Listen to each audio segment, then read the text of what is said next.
জনাব ফজলুর রহমানের ব্যাপারে একটা আমলনামা এসেছে। আপনাদেরকে ফার্স্ট অফ অল সেই আমলনামাটা একটু দেখাই। আমার পাশে আপনার আমলনামাটা দেখতে পাচ্ছেন। এখানে উনি 1986 সালে সম্ভবত আওয়ামী লীগ করেছিলেন এবং সেই সময় একটা টার্মে উনি নির্বাচিত হয়েছিলেন। বাকি সময়টাতে আওয়ামী লীগও করেছেন, বিএনপি করেছেন এবং স্বতন্ত্র প্রার্থী ছিলেন। প্রত্যেকটাই উনি হেরেছেন। উনি আবার ডক্টর মোহাম্মদ ইউনূসকে এবং যারা ছাত্র জনতা আছে তাদেরকে উনি চ্যালেঞ্জ করেন যে নির্বাচনে আসার জন্য। কতটা মাথার ভিতরে সমস্যা থাকলে পরে এরকম কথাবার্তা উনি বলে থাকেন। এখানে বিএনপির যে হাই কমান্ড যে পলিটিক্যাল স্ট্যান্ড সেটা নিয়ে আমাকে প্রশ্ন করতে হয়। কারণ হচ্ছে যে বিএনপির যে ইমেজ আছে সেটাকে নষ্ট করার জন্য এরকম একজনই প্রয়োজন। একটা ফুল বাগানের যে কিউটনেস আছে, সৌন্দর্য আছে, সেটাকে নষ্ট করার জন্য একটা হুতুম পেঁচাই এনাফ।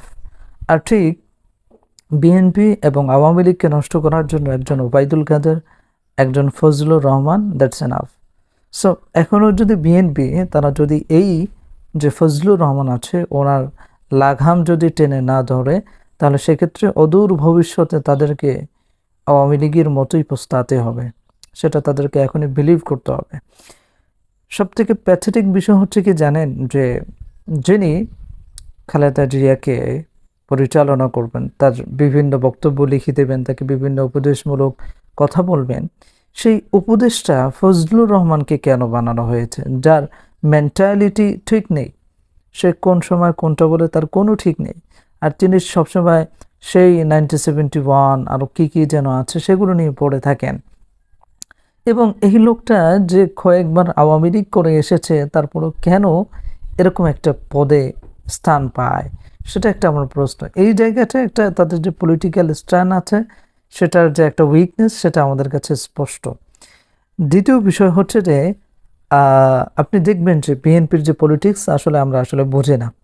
তাদের একজনে বক্তব্য দেয় যে ভারতের বিপক্ষে, আর একজনে বক্তব্য দেয় ভারতের পক্ষে। একজনে রাষ্ট্রপতির পক্ষে বক্তব্য দেয়, আর একজন রাষ্ট্রপতির বিপক্ষে বক্তব্য দেয়।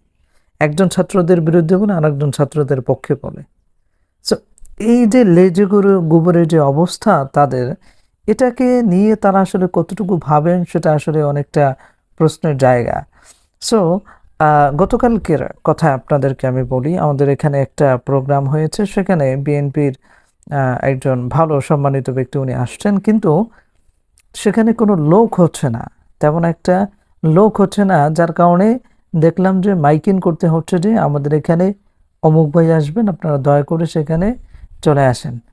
এবং সেটা নিয়ে দেখলাম যে বেশ মাইকিং হচ্ছে। সো এই যে তারা যে তাদের যে ইমেজগুলো যে নষ্ট করছে, শুধুমাত্র তাদের যে কিছু কিছু নেতাকর্মী আছে তাদের কারণে, যেমন এই ফজলুর রহমান। সো এখনও যদি লাগাম তারা যদি টেনে না ধরেন, অদূর ভবিষ্যতে তাদেরকে আওয়ামী লীগের মতোই পস্তাতে হবে। Wait and see. So okay, that's it. Thanks for watching this video and see you in the next video. Allah Hafiz.